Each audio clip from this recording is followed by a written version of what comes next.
Assalamualaikum warahmatullahi wabarakatuh. Alhamdulillahirabbil alamin. Kita masih diberi kesempatan dan kesehatan untuk kembali menyimak pembelajaran bimbingan dan konseling. Pada pertemuan kali ini kita akan membahas mengenai kesiapan menjadi remaja. Sebelum kita membahas materinya, mari kita bersama-sama membaca doa. Bismillahirrahmanirrahim. Raditu billahi robba wa bil islami dina wa bi muhammadin nabiyya wa rasula rabbi zidni ilma warzuqni fahma. Amin. Tujuan pembelajaran kali ini yaitu agar kalian mampu memahami diri sebagai remaja. Kemudian, selain itu, kalian juga mampu mempersiapkan diri menjadi remaja. Dan yang terakhir, harapannya adalah kalian terhindar dari perilaku-perilaku menyimpang atau kenakalan remaja. Menurut ayat Al-Quran yang menjelaskan mengenai kesiapan remaja, adalah terletak pada surat Al-Kahf ayat 13 yang bermakna, kami ceritakan kepadamu Muhammad kisah mereka dengan sebenarnya. Sesungguhnya mereka adalah pemuda-pemuda yang beriman kepada Tuhan mereka dan kami tambahkan petunjuk kepada mereka. Nah, dari kutipan ayat ini dapat kita simpulkan bahwa Allah akan memberikan petunjuk bagi para pemuda yang beriman. Pemuda yang beriman ditandai dengan memiliki akhlak yang baik. Nah, dari sini bagaimana cara agar kita mampu memiliki akhlak yang baik? Ada hal-hal yang perlu kita persiapkan, perlu kita manajemen di dalam diri kita, khususnya bagi kalian anak-anak pada fase remaja ini, di mana fase remaja adalah kalian mengalami pubertas. Ketika mengalami pubertas, banyak hal yang berubah pada diri kalian. Nah, pada penjelasan selanjutnya kita akan membahas mengenai pengertian dari remaja itu sendiri. Remaja adalah di mana fase peralihan dari anak-anak menuju dewasa. Jadi, dibilang anak-anak juga sudah selesai, dibilang dewasa masih belum. Jadi, fase kalian adalah fase antara pasca kalian menjadi anak-anak menuju ke fase kalian menjadi orang dewasa. Nah, di tengah-tengah ini yang kalian alami yaitu biasanya disebut dengan pubertas. Nah, di dalam pubertas ini terjadi banyak hal yang berubah, baik dari segi fisik maupun psikis atau pemikiran atau mental kalian. Nah, biasanya ditandai dengan hal-hal keingintahuan akan hal-hal baru yang biasa disebut dengan fase pencarian identitas. Nah, karena kalian mengalami pada tahap fase pencarian identitas dan perubahan pada diri kalian dari kebiasaan-kebiasaan atau perilaku anak-anak menuju ke perilaku orang dewasa, banyak hal yang akan mempengaruhi diri kalian. Sebagaimana yang sudah saya jelaskan sebelumnya, ada hal yang berubah pada diri kalian, yaitu dua hal. Yang Ibu kelompokkan di sini adalah dari segi fisik kalian dan segi psikis kalian. Nah, dari segi fisik kalian akan lebih paham karena kalian mengalami sendiri banyak perubahan-perubahan di dalam tubuh kalian. Mulai dari berat badan, tinggi badan, kemudian bagian-bagian tubuh yang mulai tumbuh, kemudian beberapa hal yang kaitannya dengan perkembangan tubuh kalian. Nah, itu dari segi fisik. Sedangkan dari segi mental kalian atau psikis kalian, hal-hal yang berubah adalah mengenai tahap emosionalitas kalian. Tahap emosionalitas di mana mood atau perasaan-perasaan kalian yang masih dalam fase naik turun, kadang stabil, kadang di atas maupun kadang di bawah. Nah, kalian harus mampu menyeimbangkan khususnya pada fase emosionalitas kalian ini. Mulai dari perasaan kalian, pemikiran-pemikiran kalian. Karena apa? Itu nanti akan mempengaruhi perilaku kalian. Nah, kira-kira apa yang bisa kalian lakukan untuk menyeimbangkan atau beradaptasi pada pertumbuhan yang kalian alami, baik dari segi fisik maupun psikis? Kita bahas pada tahap selanjutnya. Sebagai remaja, apa yang Ibu bahas hari ini mengenai bagaimana hal-hal yang kamu siapkan sebagai remaja, ada beberapa hal untuk beradaptasi pada perkembangan diri kalian, baik dari segi fisik maupun mental kalian. Nah, pada penjelasan kali ini, Ibu akan membahas mengenai bagaimana cara kalian beradaptasi pada perkembangan fisik kalian. Yang pertama adalah berkonsultasilah dengan orang tua. Kenapa seperti itu? Jika kalian laki-laki, hal-hal yang kalian alami juga pernah dialami oleh ayah kalian. Begitu juga dengan perempuan. Hal yang kalian alami juga sudah pernah dialami oleh ibu kalian. Nah, contoh, jika perempuan pada fase ini kalian sudah head. Nah, pengalaman-pengalaman seputar head, kira-kira apa yang harus kalian siapkan? Bagaimana kalian membersihkan diri kalian ketika kalian sedang berhalangan? Itu bisa kalian sharingkan dengan orang tua kalian, bukan orang-orang yang lebih jauh dari diri kalian, misalkan teman atau tetangga atau saudara jauh, tidak, melainkan dengan ibu kalian sendiri. Karena ibu kalian adalah pendamping kalian di rumah dan perempuan, sehingga pengalaman-pengalaman itu juga sudah dialami oleh ibu kalian. Begitu juga dengan yang laki-laki. Pada tahap laki-laki, pada fase ini perubahan tentang perkembangannya adalah yang nyata adalah kalian berada pada fase balik atau telah mengalami mimpi basah.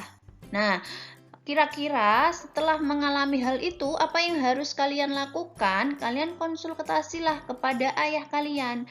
Jangan dengan orang yang terjauh atau dengan teman-teman kalian yang sepantaran. Belum tentu mereka juga tahu apa yang harus dilakukan. Nah, kenapa menjadi penting berkonsultasi dengan orang tua? Karena orang tua sudah memiliki pengalaman-pengalaman tersebut, anak-anak. Jadi, jangan merasa malu. Yang wajib mengetahui awal tentang perkembangan anaknya ya memang orang tua kalian. Jadi ketika kalian mengalami fase itu, jangan malu-malu untuk sharing ke ayah atau ke bunda kalian mengenai perubahan-perubahan hormonal yang ada di dalam tubuh kalian. Kemudian, hilangkan adanya rasa kurang percaya diri pada diri kalian, karena masing-masing individu mengalami perkembangan diri yang berbeda, khususnya perkembangan dari segi fisik. Belum tentu tinggi orang itu harus semuanya sama, berada pada ukuran 160 cm semuanya, tidak. Tapi ada juga yang tinggi atau mungkin ada juga yang kurang tinggi. Nah, jika kalian pada fase kurang ideal, jangan merasa kurang pede atau percaya diri. Tetap percayalah pada diri kalian karena orang melihat kita tidak dari segi fisik kita, tapi dari hal-hal yang mampu kita berikan ke orang lain dalam segi positif yang berguna bagi orang lain. Nah, sebagaimana juga tentang menyadari bahwa di seluruh dunia, di seluruh alam ini tidak ada makhluk yang sempurna. Yang sempurna atau kesempurnaan itu hanya dimiliki oleh Allah. Jadi jangan pernah merasa bahwa dia lebih baik dariku, dia lebih dan lebih dariku. Jangan, syukurilah apa yang ada di dalam diri kamu. Jadikan kekuranganmu menjadi kelebihanmu. Kemudian, asupan gizi yang cukup juga akan mempengaruhi perkembangan fisik kalian. Jadi, untuk makan makanan yang bergizi seperti sayur, buah itu penting pada fase kalian ini. Karena pada fase kalian ini adalah fase di mana kalian bertumbuh. Jadi, semakin banyak konsumsi yang bergizi akan mampu mempengaruhi pertumbuhan kalian yang maksimal. Kemudian yang terakhir adalah menjaga kesehatan organ reproduksi. Kenapa ini menjadi penting? Karena ini adalah pembiasaan awal kalian menuju ke tahap selanjutnya. Jika di tahap ini kalian mampu menjaga kebersihan diri kalian sendiri, khususnya pada organ reproduksi, itu juga akan mempengaruhi kalian ketika nanti dewasa. Nah, seperti itu ya anak-anak. Untuk tahap selanjutnya, kita akan membahas mengenai bagaimana cara beradaptasi dengan keadaan mental kita.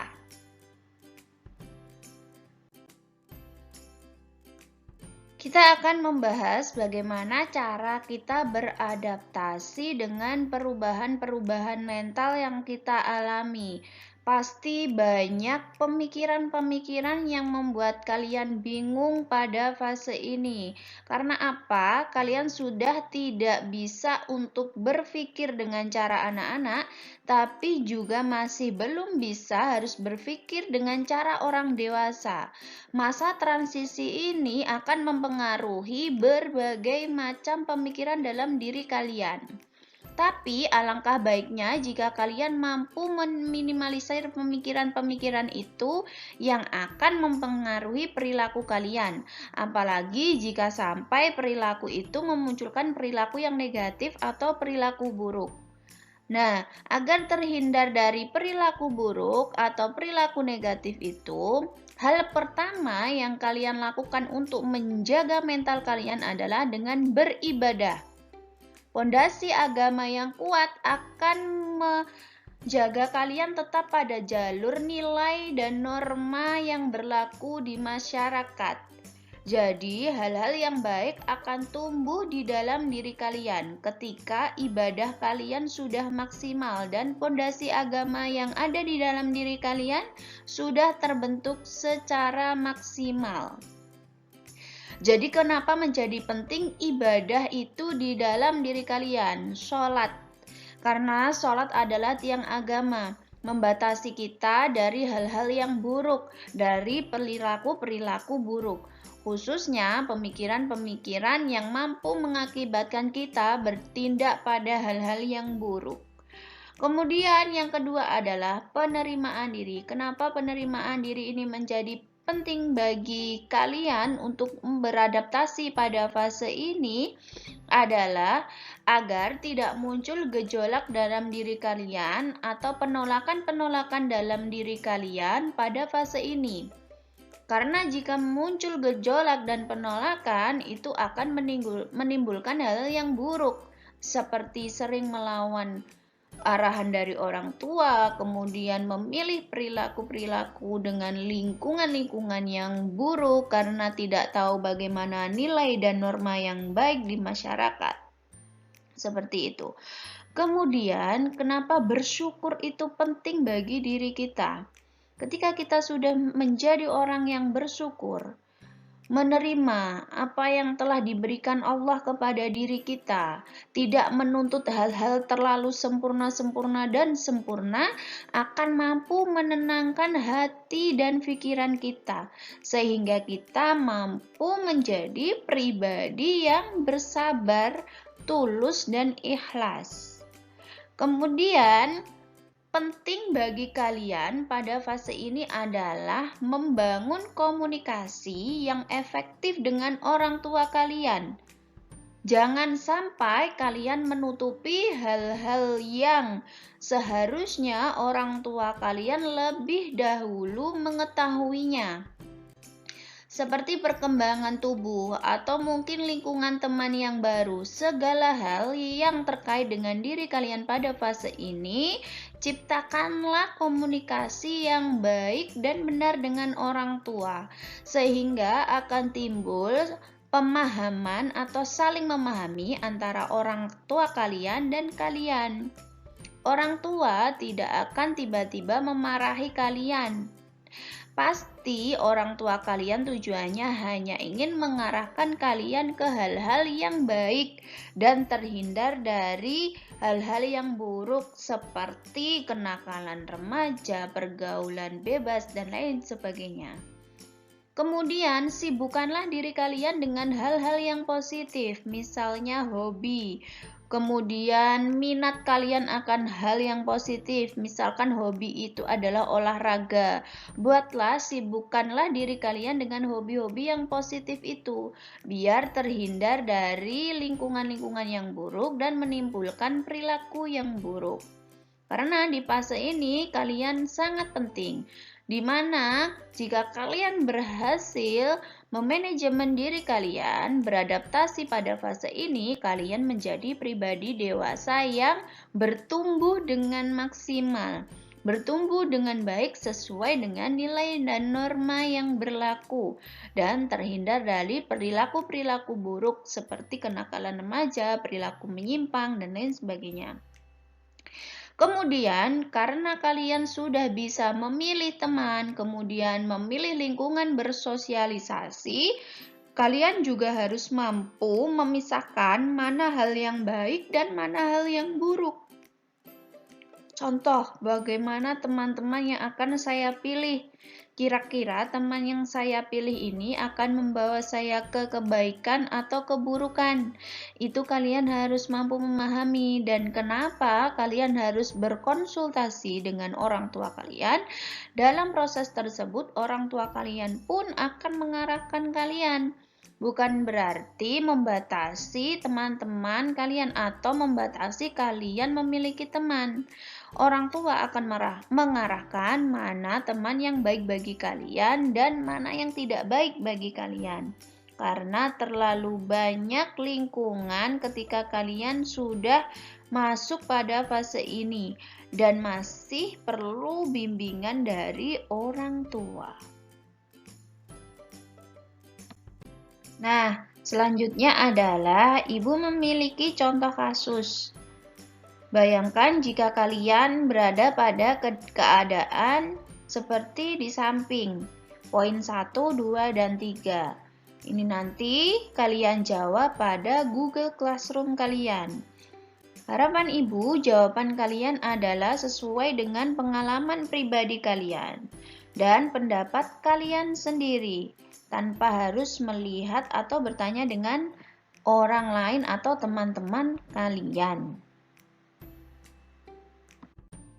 Jadi, dapat ibu simpulkan bahwa apa yang kita pelajari hari ini adalah mengenai tentang kesiapan menjadi remaja. Hal apa saja yang perlu disiapkan menjadi remaja adalah dari segi fisik dan psikis.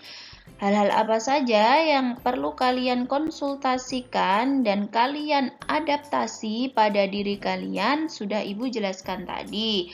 Semoga yang ibu jelaskan pada pembelajaran ini mampu menjadi manfaat bagi diri kalian dan membantu kalian beradaptasi pada lingkungan yang baru pada fase tahapan hidup kalian yang baru, yaitu di masa pubertas ini. Sekian dari Ibu anak-anak, semoga ilmu yang Ibu berikan menjadi manfaat dan berkah. Ibu mohon maaf jika ada kesalahan ucap atau kesalahan perkataan pada penjelasan kali ini. Wassalamualaikum warahmatullahi wabarakatuh.